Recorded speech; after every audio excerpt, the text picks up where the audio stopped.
ఒకప్పుడు కిష్కింధ రాజ్యంలో అంజన మరియు కేసరి దంపతులకు దివ్య శిశువు జన్మించాడు. ఆ శిశువు మరెవరో కాదు, పరమశివుని అవతారమైన వాయుదేవుని పుత్రుడైన హనుమంతుడు. అసాధారణమైన శక్తి, బుద్ధి మరియు చురుకుతనంతో ఆశీర్వదించబడినాడు. చిన్నతనం నుండి హనుమంతుడు అల్లరి, ఆసక్తి మరియు ఉత్సాహంతో నిండి ఉండేవాడు. ఒకరోజు ఉదయం చిన్న హనుమంతుడు బాగా ఆకలిగా మేల్కొన్నాడు. బయటకు వెళ్లగానే అతనికి అస్తమాన సూర్యుడు తడుక్కున మెరుస్తూ కనిపించాడు. ఆ వెలుగు ఒలికే గోళం అతనికి ఆకాశంలో వేలాడుతున్న తీపి మామిడి పండులా కనిపించింది. అమాయక బాలుడు దాన్ని రుచికరమైన పండుగా భావించి తీయడానికి మరియు తినడానికి సంకల్పించాడు. తన బలమైన కాళ్లతో హనుమంతుడు గగనమేలికెగసే ఉత్సాహంతో భారీ దూకుడు తీసుకున్నాడు. వాయుదేవుని కుమారుడిగా అతను ఎత్తైన పర్వతాలు, సాంద్రమైన అడవులను దాటి నేరుగా సూర్యుని వైపుకు దూసుకెళ్లాడు. హనుమంతుడు ఎగురుతూ ఉండగా దేవతలు ఈ అద్భుత దృశ్యాన్ని ఆశ్చర్యంతో చూశారు. ఈ చిన్న వానర బాలుడు సూర్యుని చేరుకోవడానికి ప్రయత్నిస్తున్నాడా అని వారు ఆశ్చర్యపోయారు. సూర్యదేవుడు ఈ నిర్భయ బాలుడిని చూస్తూ ఆశ్చర్యపోయాడు.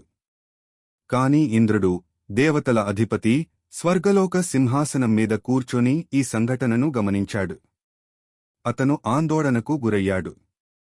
ఈ బాలుడు సూర్యుని చేరుకుంటే తాను కాలిపోవచ్చు లేదా సృష్టి సమతుల్యతను భంగం చేసివేయొచ్చు అని ఇంద్రుడు భయపడ్డాడు.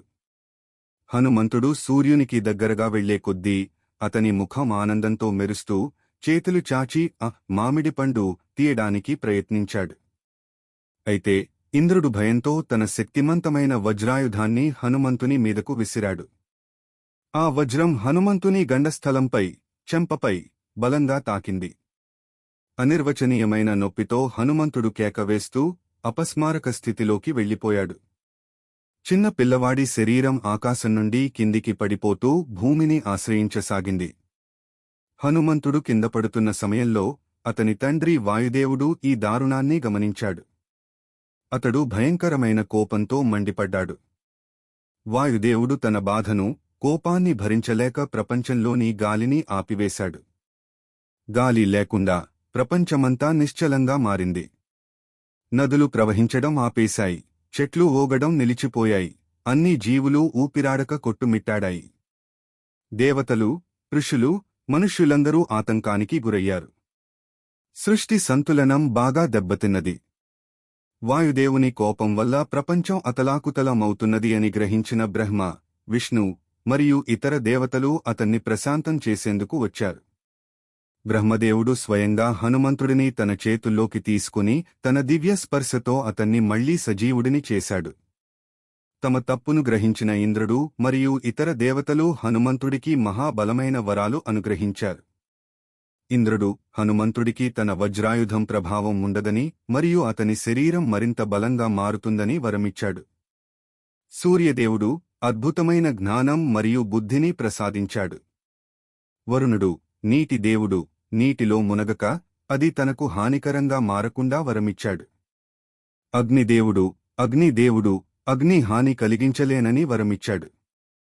బ్రహ్మదేవుడు ఏ ఆయుధమూ హనుమంతుడిని గాయపర్చలేదని ఆశీర్వదించాడు. వాయుదేవుడు అద్వితీయమైన వేగంతో పరిగెత్తే మరియు ఎగరగలిగే శక్తిని ప్రసాదించాడు. ఈ అద్భుతమైన వరాలతో హనుమంతుడు మళ్లీ లేచాడు. అతను ఆనందంతో దేవతని చూసి మందహాసంతో చేతులు జోడించి నమస్కరించాడు. తన కుమారుడు సంతోషంగా ఉండడం చూసిన వాయుదేవుడు తన కోపాన్ని శాంతింపజేసి గాలిని తిరిగి ప్రవహించజేశాడు. ప్రపంచం మళ్లీ జీవంతో నిండిపోయింది.